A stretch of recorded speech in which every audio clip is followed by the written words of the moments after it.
Hi నమస్తే welcome to my channel Swapna creative works. Sambar పెట్టడానికి కూరగాయలు ఏమీ లేనప్పుడు ఇలా ఒక్కసారి ఈ స్టైల్లో పప్పుచారు అనేది పెట్టండి. చాలా టేస్ట్ అయితే చాలా బాగుంటుంది. మళ్ళీ సాంబార్ అంటే కూడా అంత ఇష్టపడము, ఈ పప్పుచారు తిన్నాక అంత బాగుంటుంది. దీనికి ముందుగా ఒక 4 గ్లాసులు కందిపప్పు అయితే తీసుకున్నాను. నేను ఎక్కువ క్వాంటిటీలో అయితే చేస్తున్నాను, అందుకే 4 గ్లాసులు తీసుకున్నా. లేదంటే మీకు ఎంత సరిపోతుందో చూసి 2 గ్లాసులు అయితే తీసుకోవచ్చు.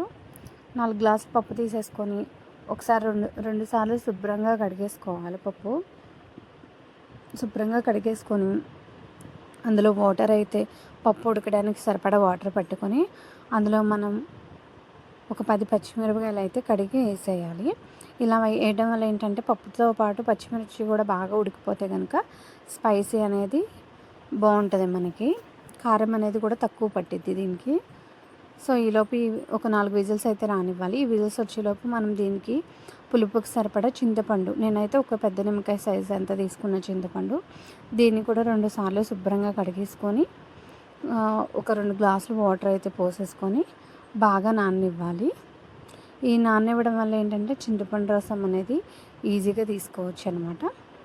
ఈలోపు మనం పప్పుచారులోకి కూరగాయలు అయితే కోసేసుకుందాం. 4 టమాటాలు, 2 ఉల్లిపాయలు, ఒక 10 పచ్చిమిర్చి. ఆల్రెడీ మనం పచ్చిమిర్చి పప్పులో కూడా వేసాం కాబట్టి ఇప్పుడు తగ్గించేసుకోవచ్చు. ఇంకా స్పైసీ కావాలనుకుంటే ఇంకో 4 పచ్చిమిరపకాయలు అయితే యాడ్ చేసుకోవచ్చు. ఇలాగ ముక్కలుగా కోసేసుకొని పక్కన పెట్టుకోవాలి. ఇప్పుడైతే 4 విజిల్స్ వచ్చి పప్పు అయితే ఉడికిపోయింది. విజిల్ ఆరిపోయి కింద తీసేసి అందులో పైన ఉన్న వాటర్ అయితే పక్కన గిన్నెలోకి వంపేసుకొని పప్పు మెత్తగా మెదిపేసుకోవాలన్నమాట పప్పు గుత్తితో. లేదనుకుంటే మెత్తగా అయిపోతే మెదపక్కర్లేదు, అలా వేసేసినా బాగానే ఉంటుంది.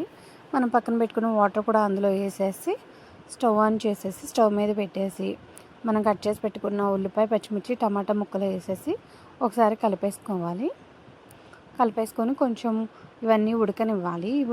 ఇవి ఉడికాకే మనం చింతపండు రసం అనేది పోయాలన్నమాట. అప్పుడే పప్పుచారు అనేది టేస్ట్ చాలా బాగుంటుంది. ఇప్పుడు రుచికి సరిపడా ఉప్పు, ఒక పావు టీ స్పూన్ పసుపు వేసేసి మరొకసారి కలిపేసుకొని కొద్దిసేపు అయితే మూత పెట్టి ఉడకనివ్వాలి.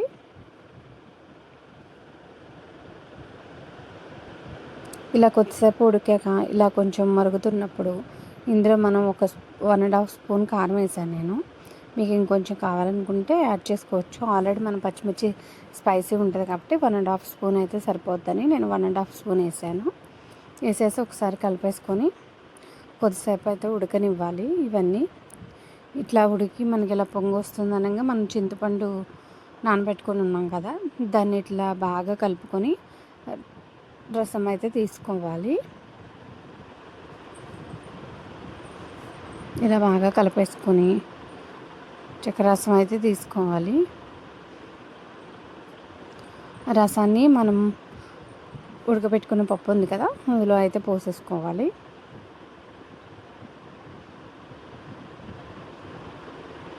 ఇలా పోసేసుకొని ఒకసారి కలిపేసుకోవాలి బాగా. ఇప్పుడు మనకి ఉప్పు చూసుకొని ఉప్పు సరిపోతే ఉప్పు వేసుకోవచ్చు. సో నాకైతే ఉప్పు ఇవన్నీ సరిపడా ఉన్నాయి.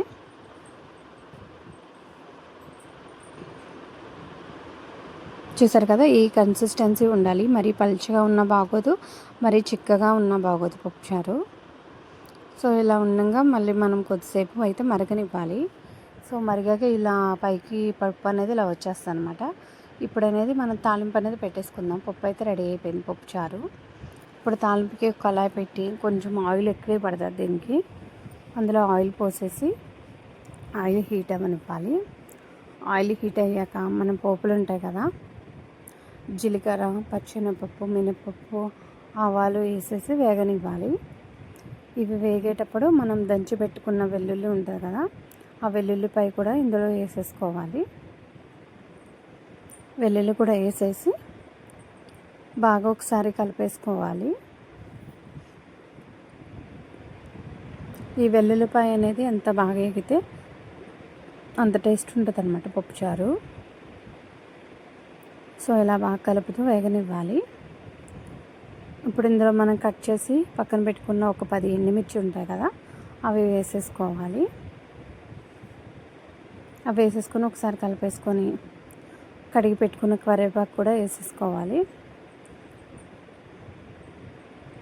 మళ్ళీ మొత్తం అంతా ఒక్కసారి కలిపేసుకోవాలి.